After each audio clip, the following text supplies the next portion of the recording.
I'm Sheila Malcolmson, British Columbia's Minister of Mental Health and Addictions, joining you today from the territory of the Lekwungen-speaking people, the Esquimalt and Songhees First Nations. I'm glad to be joined today by my colleagues, Minister of Education,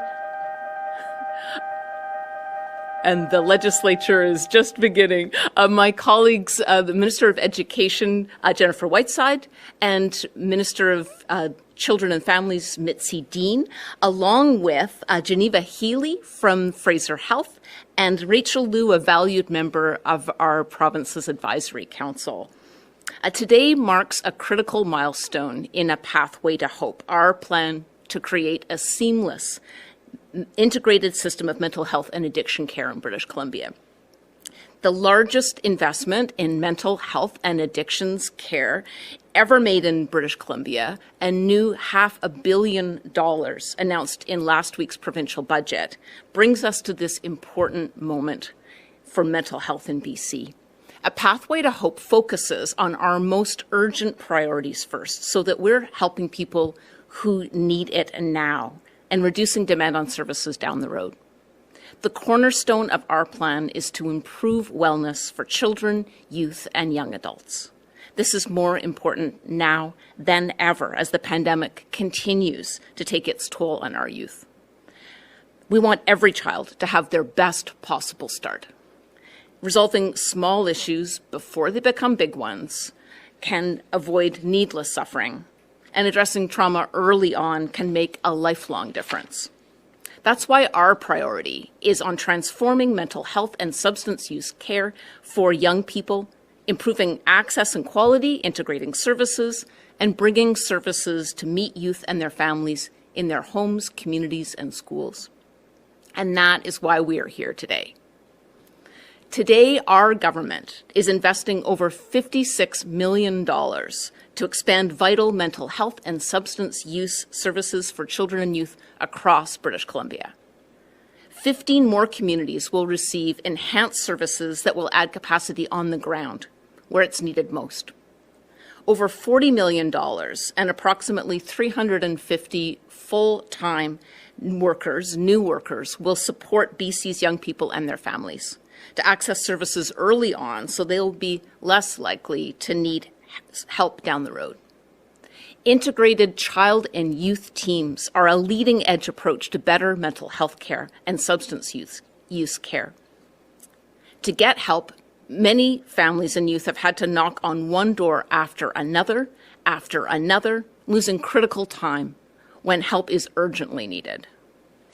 These teams and expanded services will remove roadblocks and deliver better care for everyone involved. Teams work to fill gaps in the system that we are working at full speed to improve. Teams coordinate care across all aspects of a young person's life and emphasize culturally safe and trauma-informed practices. This will include peer support workers, Indigenous support workers, education counselors, mental health and substance use clinicians. This is not a one-size-fits-all approach. Teams work together in a coordinated way to deliver wraparound support for children, youth, and their families. This means young people do not need to retell their story and start from scratch with each practitioner.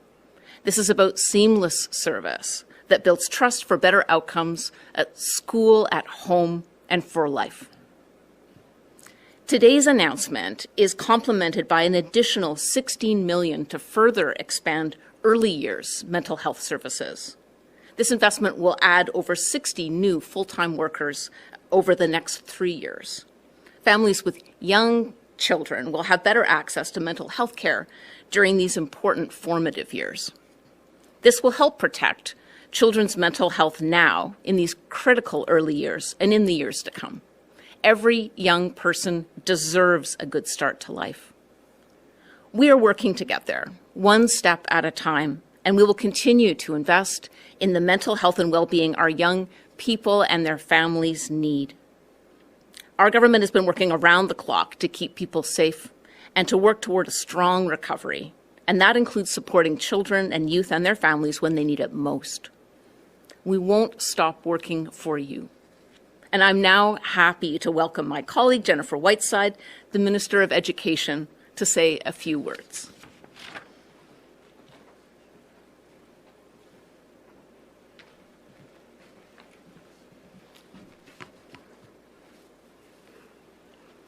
Thank you very much, Minister Malcolmson. Good morning, everyone.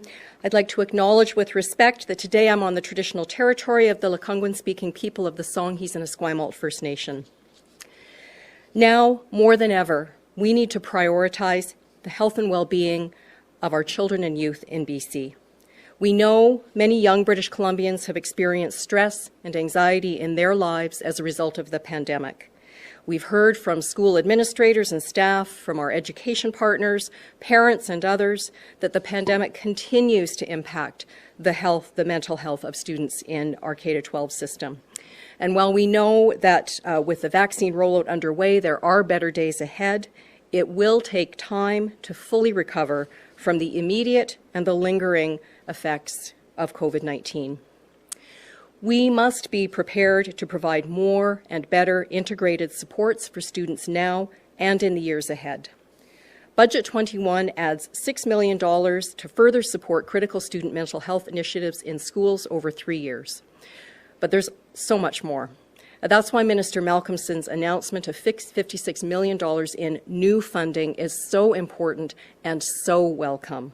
The creation of 15 new integrated child and youth mental health teams means more support for strong mental health in urban and rural communities in all health authorities based on areas of greatest need. These teams will include care coordinators, counselors, Indigenous support staff, substance use workers, mental health clinicians, and peer support. Integrated child and youth teams are designed to work closely with schools and with primary care and specialized services providers to provide wraparound care to children, youth, and their families. Before today, we had funding for 5 integrated child and youth teams in BC. And today's monumental investment means by 2024, there will be 20 teams operating in communities throughout the province. And most importantly, it means more students, parents, and families in BC communities will receive the care and services they need. These teams are a key component of our new mental health in schools strategy, which embeds mental health and substance use programs and services for students throughout the education system. And our vision through the mental health in school strategy is a whole schools system that promotes positive mental health, where mental health is embedded in all aspects of the education system, including in the culture, in the leadership, the curriculum, and the learning environment. And indeed, today's investment builds on the work our government has already been doing to provide better mental health supports for students, families, teachers, and education staff throughout BC. We know that today, students need access to services and supports, medical and wellness experts now, so they can achieve their best in school and in life. And our commitment to mental health through a comprehensive strategy and the integrated teams will provide a stronger foundation for BC students and their families. Thank you.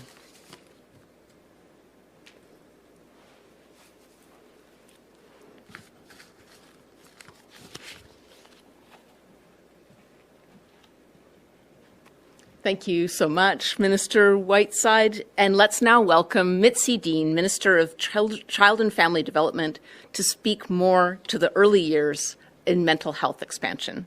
Thank you, Minister.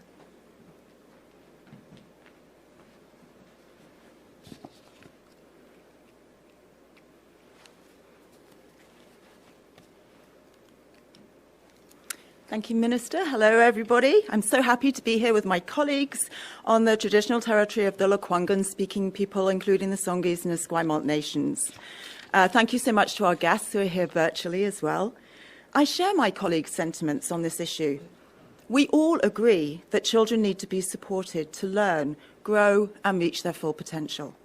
But when mental health challenges show up, and they can show up even in very young children, those children need to be able to get help at the right time and in the right way for them, and early enough that their smaller issues don't become larger ones.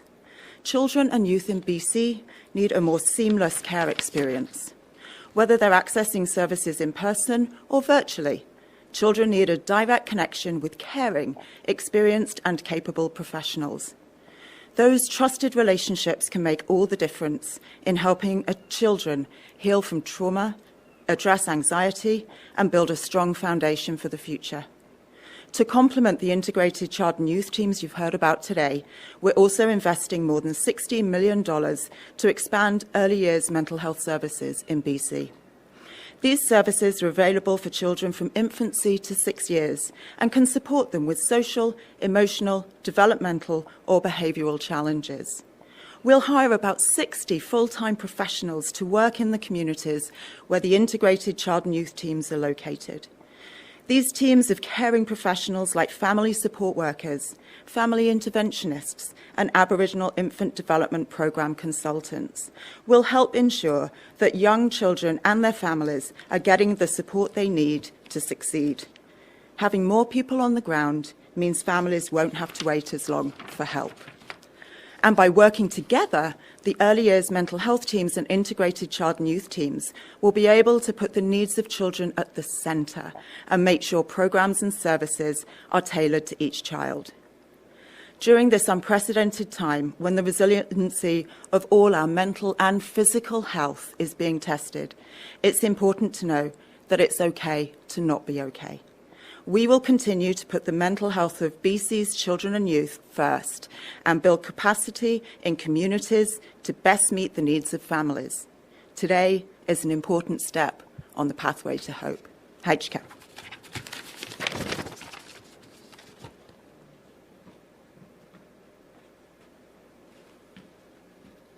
Thank you, Minister. We now turn to one of the program leads, Geneva Healy, who is Manager for Child, Youth and Young Adult and Aboriginal Mental Health and Substance Use at Fraser Health. Thank you, Geneva. Good morning. I would like to acknowledge that I'm calling in from the unceded territories of the Semiahmoo First Nations, and I'm honored to be here today. Thank you for the invite. I do believe that the integrated child and youth teams will provide an opportunity to do something different and something unique to improve the overall experience for youth and their families. When we each work in silos, youth often have to tell and retell their story at each stop. This can be a very painful and frustrating experience. This also expends valuable clinical resources that are already in great demand, and when we have limited resources for only the most severe and acute cases, clients often have to get worse before they can get better. In the Fraser region, we have had great partnerships with the Ministry of Health, Child and Family Development, Mental Health and Addictions, and the school districts. But what I've seen is with the integrated child and youth team in my community, it's creating an opportunity to further expand and strengthen these relationships. The IC teams, in my experience, have created a sense of collective care. It's no longer a school, health care, or child and youth mental health client. It is our client. It's a shared sense of responsibility and a sharing of resources to support that individual and their families. By putting funding into early years mental health services allows more young people to be served through earlier interventions, which result in better health outcomes. This changes the trajectory and the positive prognosis for young youth in Maple Ridge, and I am confident that it will be impactful for youth in other communities as well. So very excited about this news. Thank you. Thank you so much, Geneva. We are privileged today to hear also from Rachel Liu, who participates on an advisory council for Foundry and Integrated Child and Youth Services. Thank you, Rachel. Thank you, Minister, and hi, everyone. I consider myself lucky to have had the opportunity to experience the supports of a community mental health clinic for children and adolescents on a personal level. It gave me the support I needed to get through a difficult time, and I can genuinely say it helped save my life. That is what's at stake when it comes to mental health support, especially for young people. It also made me realize at times how frustrating it can be. There's so much demand from many people around me, both back in high school and now in my third year at university. But it's difficult to find and access the resources that young people want and need. I feel today's commitment is a great way to recognize the children and youth who are making the effort to heal and search for supports, knowing myself that it can be an incredibly exhausting process. It inspires so much hope to see that there is recognition of barriers and the work is being done to ensure wellness in young people. ICY teams provide a level of support which is different from previous models where youth had to put in more time and effort to find services that are a good fit for them. And I believe that having these teams in place will be life-changing for young people, their families, and ultimately the community as one. Thank you.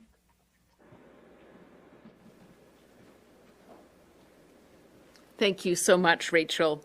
Before we take questions, let's hear the voices of young people on the need for culturally safe and responsive mental health and substance use in their schools and communities.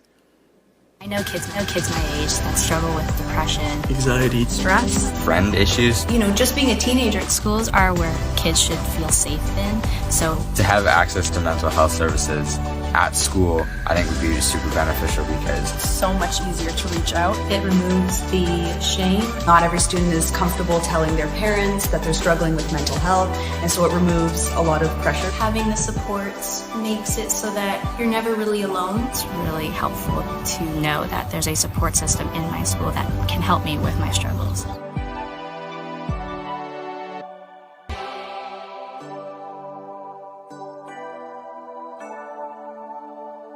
Geneva and Rachel for joining us today to mark this important announcement.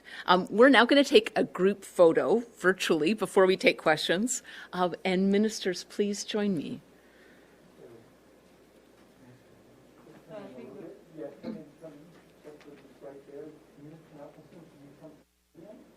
Okay, and then we have our year on it. Masks on or off?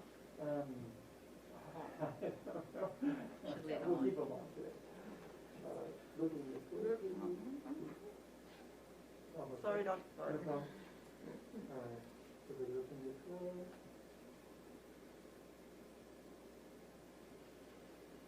Thank you very much. Great. Thank you for your time and attention this morning. We'll now take questions. Thank you, Minister. A reminder to reporters on the line, please press *1 to enter the queue. You are limited to one question and one follow-up. For the first question, we go to Camille Baines, Canadian Press. Hi there. This is a question for anyone who wants to take it, maybe the education minister, but I didn't hear anything about special education teachers at schools for children who need that type of support, and often their mental health issues get worse because they are not supported for issues such as ADHD. What can you say about those types of supports that they need from the get-go in kindergarten and onward? I'll invite the education minister to add anything that she wants to on this, but I will note the new spending on mental health supports and substance use supports for youth in British Columbia is unprecedented. The $500 million that we've announced on top of the other the pre-existing commitments brings us, I think, to $1.25 billion for supporting the Pathway to Hope, which has a particular focus on young people.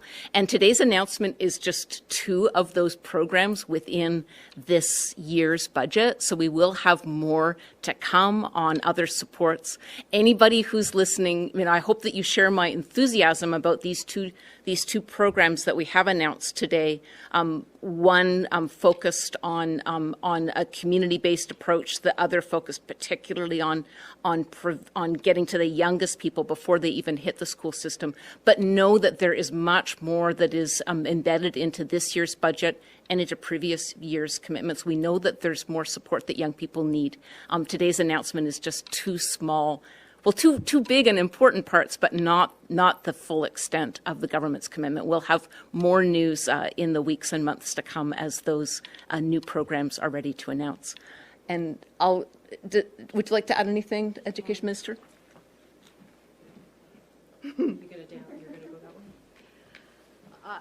Well, just to say, Camille, that I think what's really important about the integrated child and youth mental health teams is that they're embedded in the school districts. They're comprised of clinical specialists and school specialists, both from the district and the health authorities, and they work together to directly support schools. So it is precisely around setting up a system where there's early intervention to best support kids in schools. So that's what I would add to that piece. Camille, do you have a follow-up? Yes, I do. Could you please provide some details on how school children would be referred to these teams? When would that happen? Just lacking details as to when this will all get started.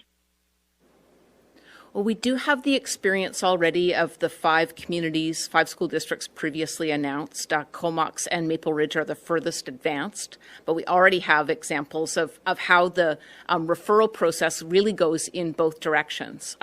Anybody working in mental health and addictions within the community of care could refer to the teams. It could be from school counselors that refer out to the teams. This is, we can get you some of the detailed testimonials if you'd like to be able to dig in to expand, for example, on the work that Geneva described within Fraser Health and how it intersects with the Maple Ridge Pitt Meadows School District. But the short answer is that it works in both directions, and children don't need to be inside the traditional school system in order to be able to access these supports. I mean, that's very much the intention, is that this is a community of care embedded in the community, and so that children and their families and youth and their families, wherever they are at, will be able to receive the benefit of a multidisciplinary team working on all approaches, but in an integrated and seamless way, so that young people don't fall through the cracks, and so that they don't have to re-engage every practitioner on a new level and start anew about their own hard story, which, as I think some of the youth that we heard from said, can be traumatic. Next question, we go to Jason Hoy, Fairchild TV. Hi, thank you for taking my question. This is a question for any minister who would like to respond on the issue. Last Saturday, in Vancouver Dunbar area, 2 groups of teens had an altercation and resulted in one teenager stabbed in the other boy's chest, and eventually the boy died from the injury. So first, we would just want to have the minister to respond on the issue, and how would the announcement today address this kind of situation? First, let me say I'm so sorry to the family and friends of that young person who was lost. Everybody's under so much pressure right now in isolation, and this, just to have such tragic news come at a time that people can't gather together in the ordinary ways is especially tough. Though I don't know the circumstance of who is involved and of this particular crime and this loss, but I will say everything we hear from everybody across the spectrum, whether it's families or whether it's academics and the teachers that are on the ground and see the most. We know that investing early and attending to small problems before they become big ones is the most important work that we can do as a government. That's the foundation of Pathway to Hope, and that's why, even though Pathway to Hope, which is BC's broad all ages approach to mental health and addictions, building up that system of care where one did not exist before. So much of the focus of Pathway to Hope is on young people just for that reason. And the early years one is an example. This is before children even come into contact with the school system and may themselves be isolated within their families, to know that we can work early on with parents and with children to try to set them up for success throughout their life. And maybe in the earliest grades in school, a teacher or a counselor that identifies that there are some problematic or violent or bullying behavior that might turn into something much worse later on, for us to be able to invest in young people and get them the support that they need early on, we hope is going to set them up for success and for more peace and less violence throughout young people's lives. Jason, do you have a follow-up? Yes, I do. I would like to have Minister Whiteside to respond to the issue as well. And we know that many people will be affected by this tragedy, like the students go to the same school with the victim's family and friends in school. So we're just wondering, will there be any counselor or program specifically to address this issue and prevent the same incident happening again in the future?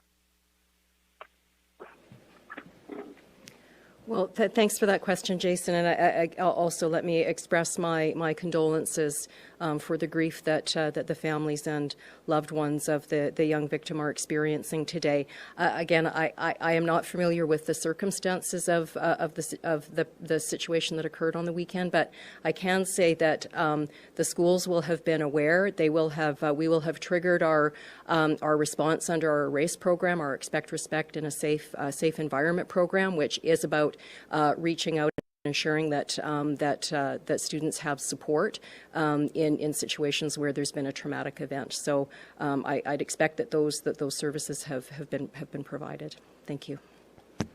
And thank you, everyone. That concludes today's event. Thank you so much, everyone.